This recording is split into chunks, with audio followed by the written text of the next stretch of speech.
Good day, everyone. Today, I will be reporting Chapter 29 of University Physics by Young Friedman entitled Electromagnetic Induction. Electromagnetic induction is one of the most important topics in physics because it explains how electricity can be generated using magnetism. This chapter is the foundation of generators, transformers, power plants, and many modern technologies we use every day. As we go through this lesson, I will explain each concept step by step, following the flow of the presentation, and I will also explain the physical meaning behind every equation. So we have here the learning goals. Let us begin by looking at the learning goals for chapter 29. First, we aim to understand how Faraday's law relates to the induced electromagnetic force and also the electromotive force in a loop to the change of magnetic flux through that loop. Second, we will learn how to determine the direction of an induced electromotive force, which is done using Lenz's law. Third, we will explain how a changing magnetic flux generates a circulating electric field even in regions where there are no charges. And fourth, we will study Maxwell's equations, which are the four fundamental equations that completely describe electricity and magnetism.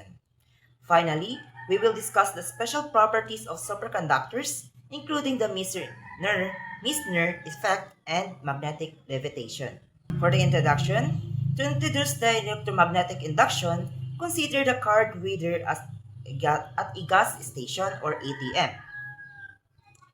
When you swipe your card, the reader scans information stored as a magnetic pattern on the back of the card. One important question is, why must you swipe the card quickly instead of holding it still? So the reason is that the card reader works based on changing magnetic flux. When the card is moving and the magnetic field pattern is changing relative to the reader, which induces an electromotive force and allows the information to be read. If the card is held motionless, the magnetic field does not change and therefore no EMF or no electromotive force is induced. So this example already tell us a very important idea about this electromotive force or the electromagnetic induction only occurs when something changes. Now, let us look at the classic induction experiment. In this setup, we have a coil of wire connected to the galvanometer. So, galvanometer, it is a device used to detect the electric current. Near the coil is a magnet. So, with the magnet is stationary, meaning it is not moving relative to the coil. So the galvanometer shows no deflection. This means that no current is flowing in the circuit. So a stationary magnet produces no induced current. So for the second slide, we have when we move the magnet either toward the coil or away from the coil, the galvanometer shows a deflection. This means that the current is now flowing in the circuit, but only while the magnet is moving. This current is called an induced current, and the voltage that causes this current is called the induced electromotive force or the induced EMF. Once the magnet stops moving, the current disappears again. So for the third slide, in this experiment, the magnet is replaced by a second coil connected to the battery. When this second coil is moved toward or away from the first coil, a current is induced in the first coil. Again, the induced current exists only while there is a relative motion between the coils. So for this last slide, for this induction experiment, in this final variation, both coils are kept stationary. However, the current in the second coil is changed by opening and closing the switch. When the current changes, the magnetic field produced by the second coil also changes, and this induces a current in the first coil. This shows us that motion is not required. What really matters is that the magnetic field or magnetic flux is changing with time. This slide summarizes the key condition for electromagnetic induction.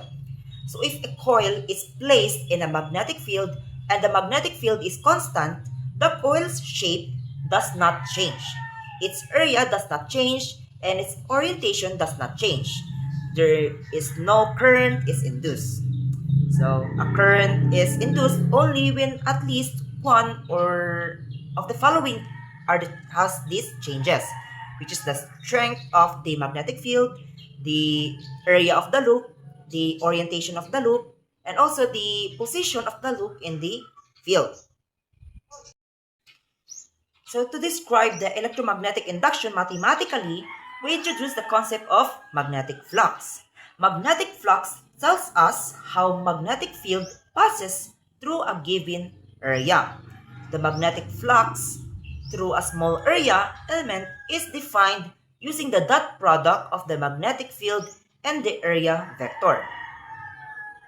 So the total magnetic flux through the surface is obtained by adding and also the integrating and the magnetic field over the entire surface.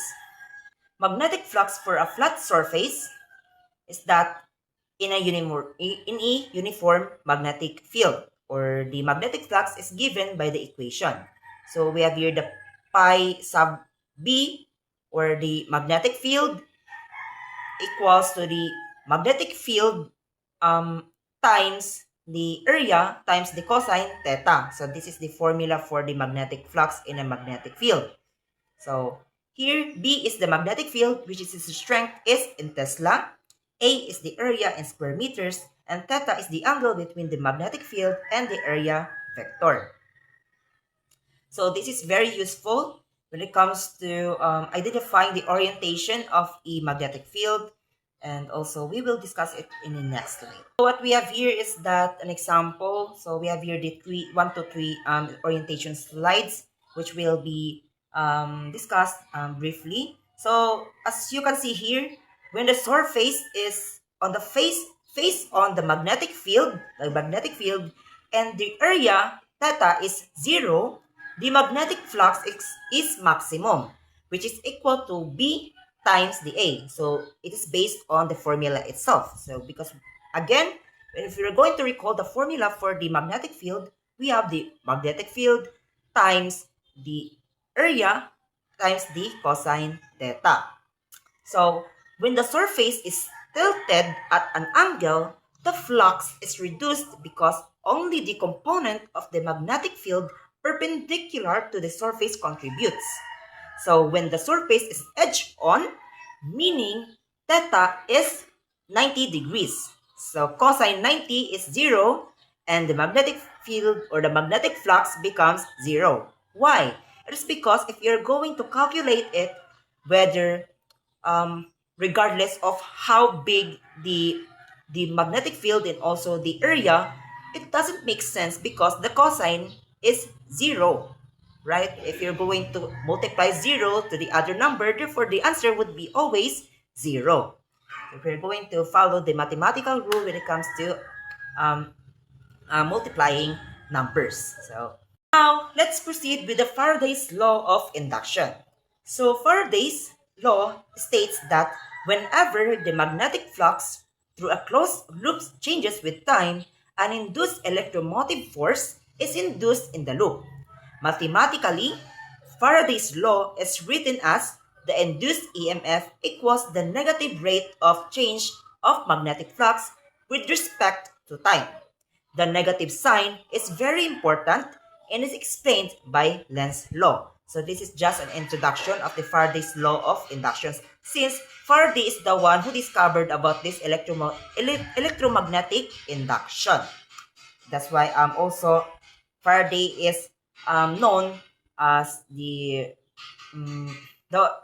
known as a physicist for discovering a lot of electromagnetism topics backbone. So we have here the units for this magnetic flux. So for the magnetic flux unit, we have here the WB, or also known as the Weber. So 1 Tesla meter squared is equal to 1 Weber. Again, So 1 Tesla meter squared, or the times of the area and also the magnetic field, is equal to 1 Weber. So since electromotive force is measured in volts, the 1 volt is equal to the 1 Weber per second. The equation is dimensionally consistent. So again, it is measured in volts when it comes to AMF. So therefore, the 1 volt is equal to 1 Weber per second. And it should be consistent when it comes to its equation. So next is we have here the direction of induced EMF, or the direction of the induced electromotive force. So it has this 1 to 4 slides. So let me just have here the brief explanation about this. This is just an introduction. So to determine the direction of the induced EMF, we follow these steps. So first, we have to determine whether the magnetic flux is increasing or decreasing. Okay? So in order for us to identify the direction, we have also need to consider identifying whether it is decreasing or increasing. So second is apply Lenz's law.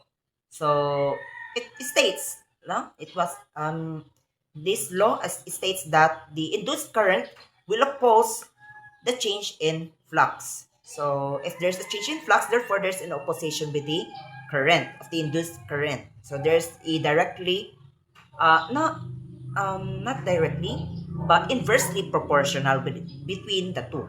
So third is use this right hand rule to determine the actual direction of the induced current in the loop. So I think you are all familiar with this hand, I think, yeah.